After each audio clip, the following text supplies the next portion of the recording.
I came home unannounced. No text, no call, no warning that I was coming back. The driveway was quiet, the house perfectly still, a postcard image of suburban calm. But when I opened the garage door, the calm shattered. The air hit me like a furnace. A blast of suffocating heat rolled out thick enough to choke me, 95 degrees inside, maybe more. My lungs seized for a second, my skin prickled with sweat instantly, and then I saw him. My grandfather, 90 years old, a decorated veteran who had once stood tall in uniform, now slumped in a rusted folding chair like a forgotten relic. His face glistened with sweat, his lips cracked, and every shallow breath sounded like gravel scraping against stone. His eyes flickered when they found me, not with fear, not even with hope. No. What I saw was something that cut me deeper than any wound I'd ever taken on duty resignation. The badge on my chest suddenly felt like it weighed 100 pounds, because what I had walked into wasn't just neglect. It wasn't just careless. It was cruelty. And the cruelest part, it was inside my own family's home. I rushed forward, calling out Grandpa. My voice cracked as I touched his shoulder. His skin burned under my palm and panic jolted through me. I slid my arms under him, shocked at how light he felt, how brittle his frame had become. As I lifted him, a weak whisper rasped from his throat, "Don't trouble yourself." That broke me. Carrying him inside into the cool of the air-conditioned living room, the contrast nearly knocked me breathless. The leather couch, the polished shelves lined with expensive whiskey, the flat screen paused on some travel show. It was all comfort, luxury, ease. And in the middle of it all, my grandfather had been left to roast in a concrete box. I laid him down, carefully fumbling for a throw blanket, even though he was already overheated.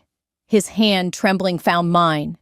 That grip, feeble yet deliberate, anchored me in a way nothing else could. "I've got you," I whispered. He didn't answer, but he didn't need to. I understood.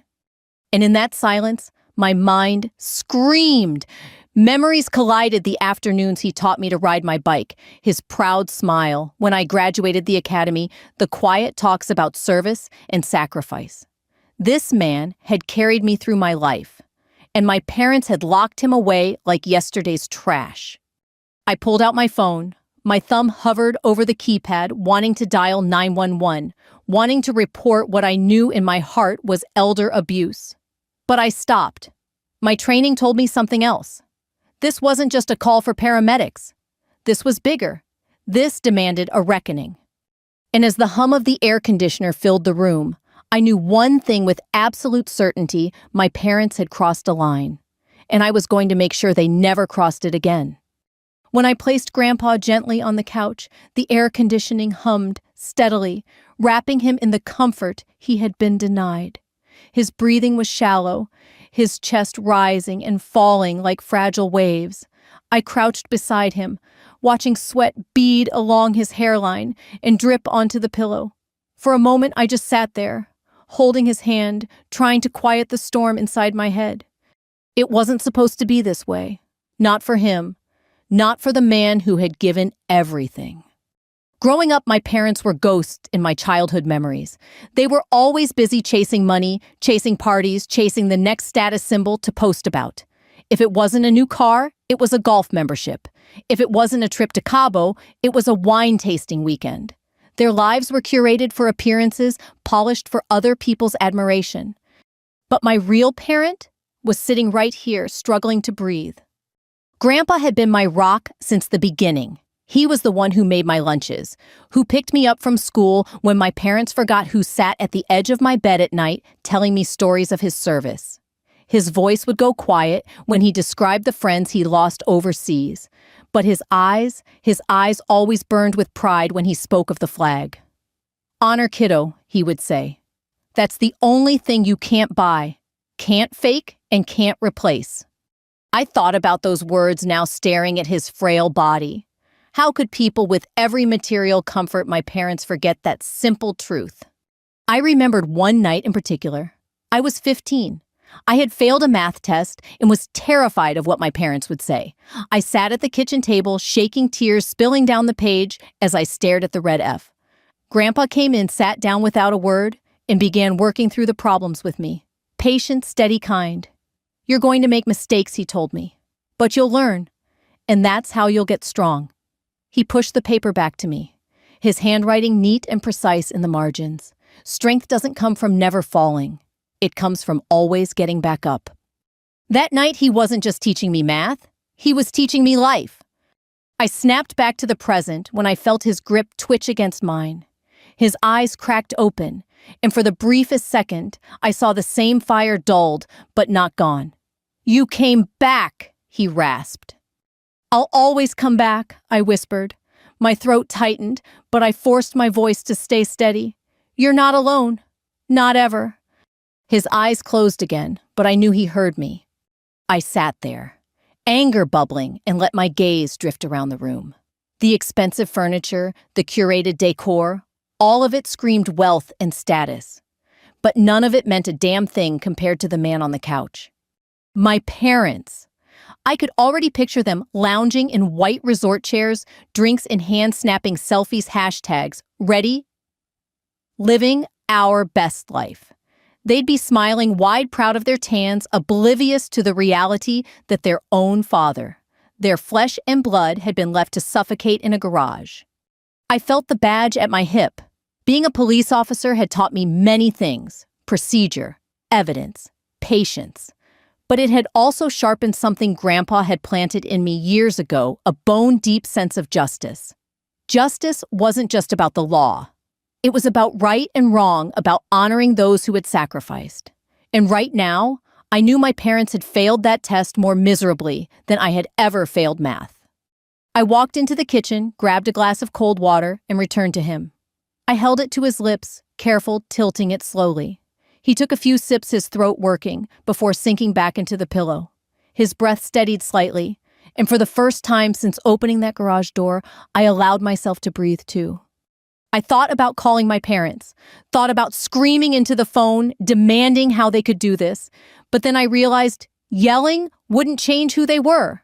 They wouldn't feel shame, only annoyance. They'd defend themselves, twist the story, pretend it was an oversight. That was their pattern. No, this needed more than anger. This needed precision, proof, and action. I rose to my feet, determination settling into my bones. I knew where Grandpa kept his documents. He was meticulous, a man of order of records. Even now, even as his body failed him, his desk would hold the key. As I stepped toward his study, I paused and looked back at him. His eyes were closed, his chest rising gently. And I thought of all the nights he'd stood guard over me when I was sick, when I was scared, when the world felt too big. He had never failed me, and I would not fail him now. I walked into the study, the smell of old wood and paper wrapping around me like a familiar blanket. The desk stood solid, the same one I had sat at as a child doing homework under his watchful eye. I pulled open the drawer, and there it was, the folder marked Power of Attorney. He had signed it years ago, trusting me to act if he could not. My name, his signature, clear binding. I held it in my hands, the weight of responsibility settling over me. This wasn't just paper, it was a promise. I set it down carefully, then pulled out my phone. My lawyer's number glowed on the screen. My finger hovered over it, a deep breath filling my lungs. And then I pressed call. "Hello," came the familiar voice on the other end. "It's time," I said quietly. My eyes drifted back to the living room, to the man who had given me everything. We move forward. Now. And in that moment, the plan and the reckoning truly began. The images wouldn't leave me. Even after I carried him inside, cooled him down, and gave him water, I kept seeing the garage, its shadows, its blistering heat, the way sweat dripped from his forehead like beads of suffering. 95 degrees. That number echoed in my mind like a siren each repetition, a reminder that my parents had locked him away like an inconvenience. I had seen neglect in my line of work before. I had been dispatched to homes where elders sat alone in filth, their children too busy or too selfish to care. But never did I imagine walking into that reality in my own family's home. Never did I imagine my grandfather, my rock, treated like one of those cases I documented and carried in my report folder. Sitting on the couch beside him, I watched his chest rise and fall in fragile rhythms. Every shallow breath sounded like a plea, and though he hadn't said much, his silence spoke volumes. I leaned close, brushing damp strands of hair back from his forehead. "You're safe now," I murmured. My voice was steadier than I felt. His eyelids flickered open, revealing a glimmer of recognition. "Always?" So strong, he whispered, barely audible. A lump caught in my throat. He had called me strong when I graduated the academy, when I earned my badge, when I survived my first dangerous shift. But hearing it now, in this moment of his weakness, felt like both a blessing and a curse. I wanted to rage. I wanted to scream and throw every bottle from those polished shelves against the wall. My parents were sipping cocktails at a country club while their father nearly baked alive in a garage. The injustice clawed at me, each thought sharper than the last. But Grandpa's hand, warm and trembling in mine, held me back. His grip was faint, but the message was clear: don't let anger consume you. Instead, I let the anger refine into purpose. I rose, pacing the room, the weight of the power of attorney folder still in my hand. Its papers whispered with every step, reminding me of the responsibility Grandpa had entrusted to me long before this day. At the time, I had brushed it off, thinking it a formality, a just-in-case gesture. But now, it was the lifeline, his safety net. I returned to him, sitting once more at his side. "Grandpa," I said softly, "do you remember when you signed this? When you told me you trusted me to do what was right?" His lips moved, forming a faint smile. A single nod, slow but certain, followed. That nod sealed my resolve. I imagined my parents' laughter echoing across a polished bar, their glasses clinking, their phones buzzing with likes and comments. They thought the world admired them. They thought their curated image was reality. But what they had forgotten, what they had never truly understood, was that reality had a way of catching up. And this time, it would. I dialed my lawyer again, needing to hear the reassurance in his voice. He answered quickly. "Already working on it," he said. "We'll file first thing tomorrow morning. With your authority as power of attorney, we can secure his care, redirect control, and start the process of holding them accountable." "Good," I said. My voice came out harder than I intended, but I didn't apologize. "This isn't just paperwork.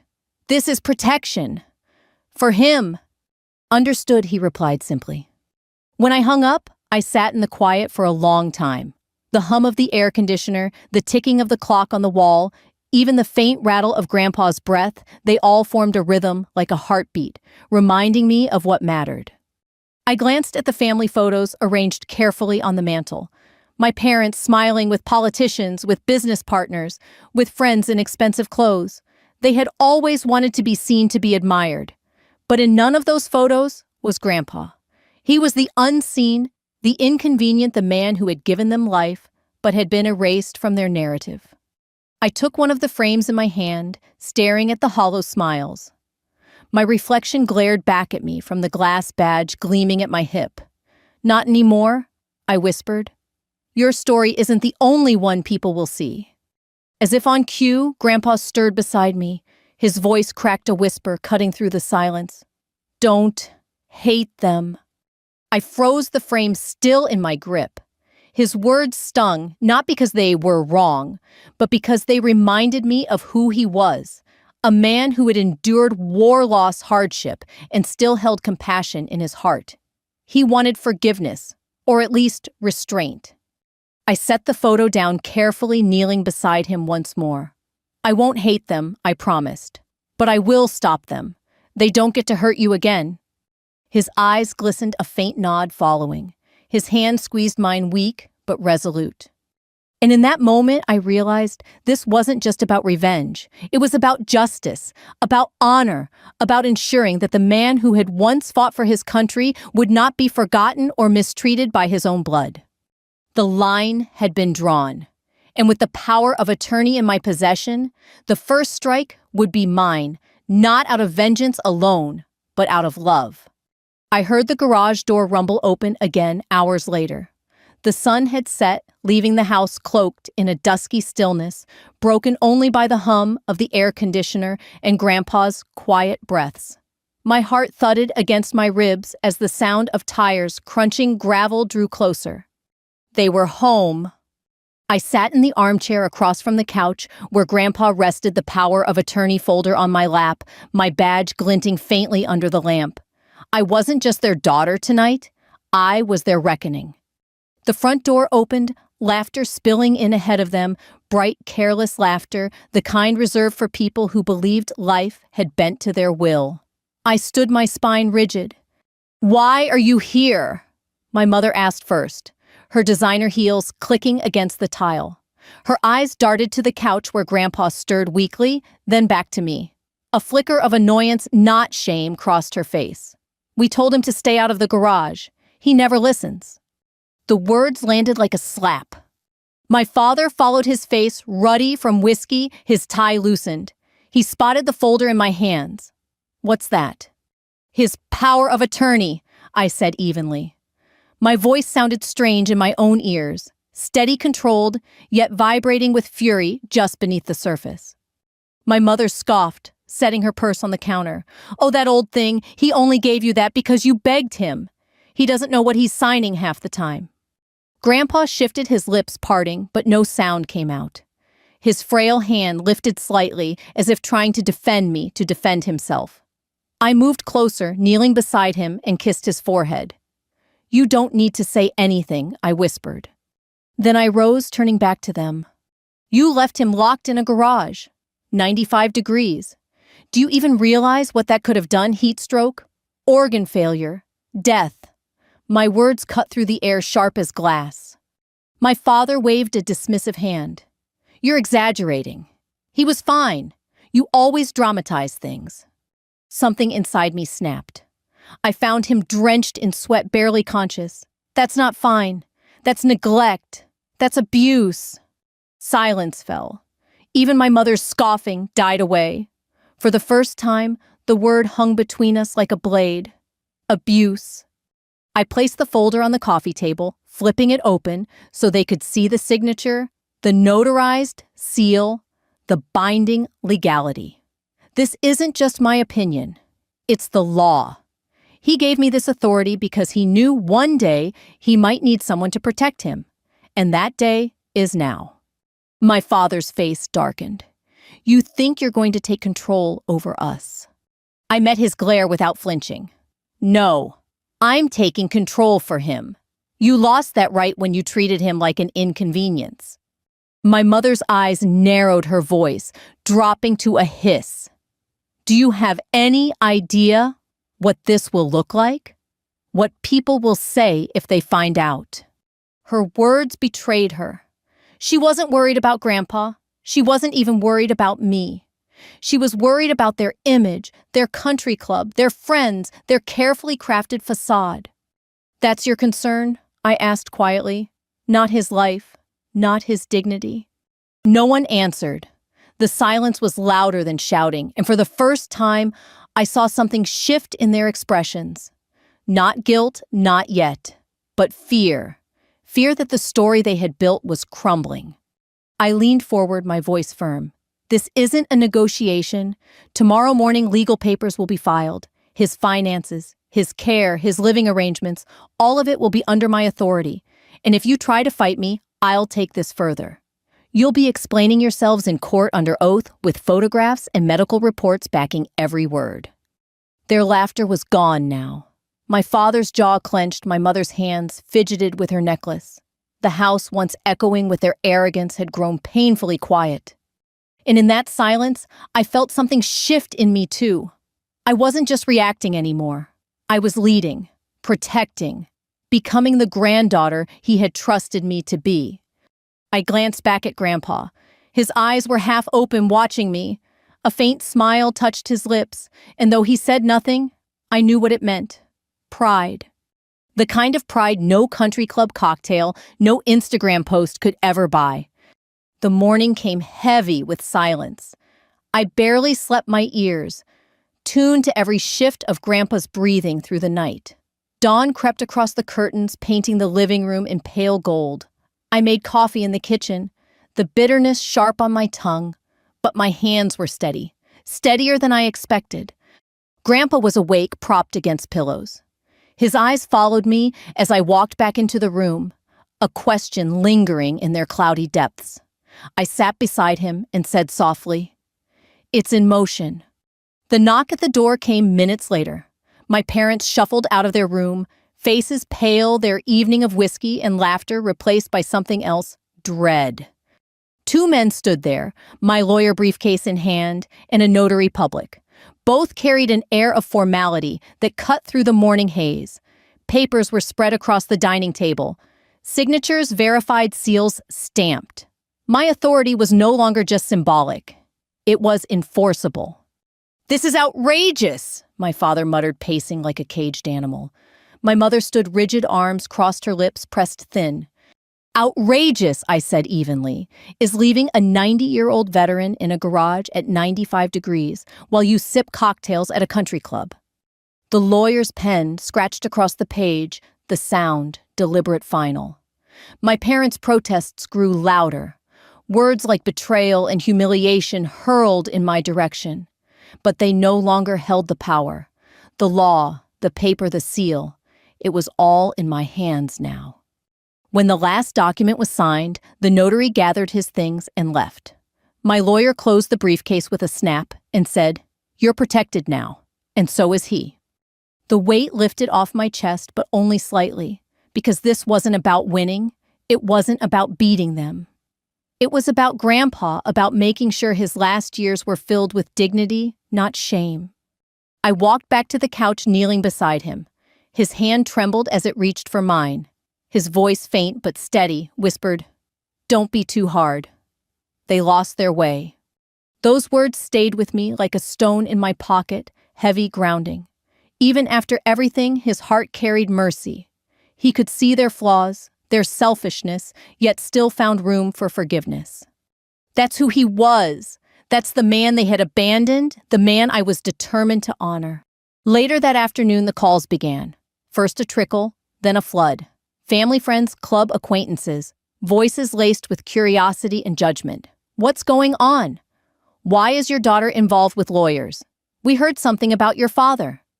My parents' phones buzzed nonstop. I could hear their whispered arguments behind closed doors, the panic in their voices as their carefully constructed image began to unravel. And me, I sat with Grandpa, holding his hand, reading aloud from his old journals. The storm swirled around us, but inside that living room there was peace.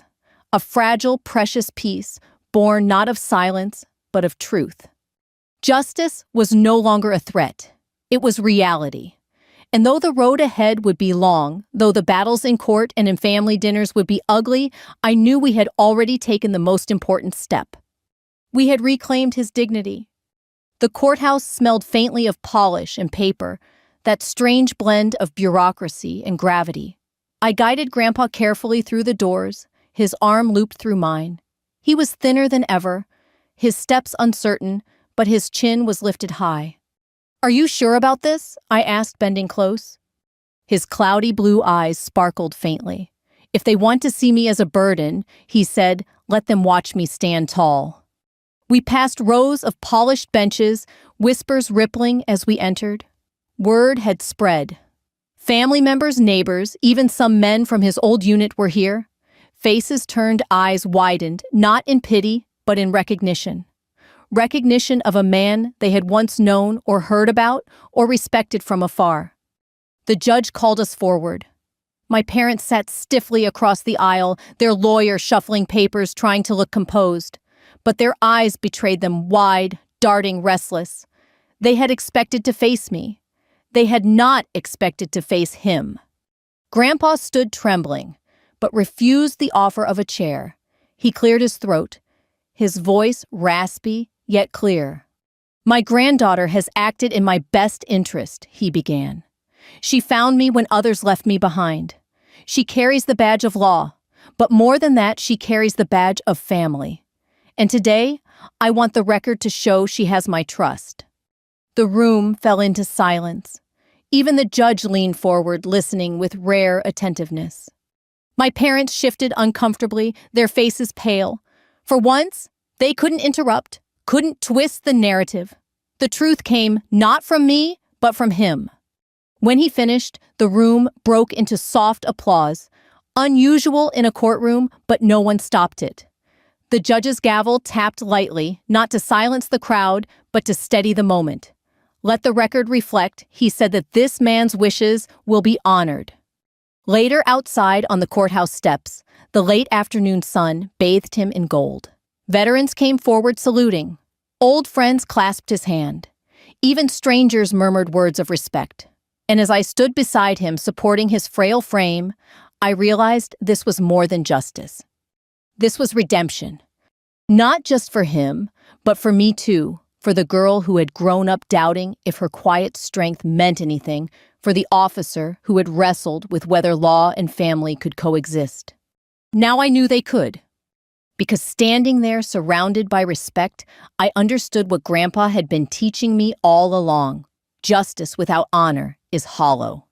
And honor, when defended, outlives us all. The days that followed moved slowly, like the world itself was pausing to let us breathe.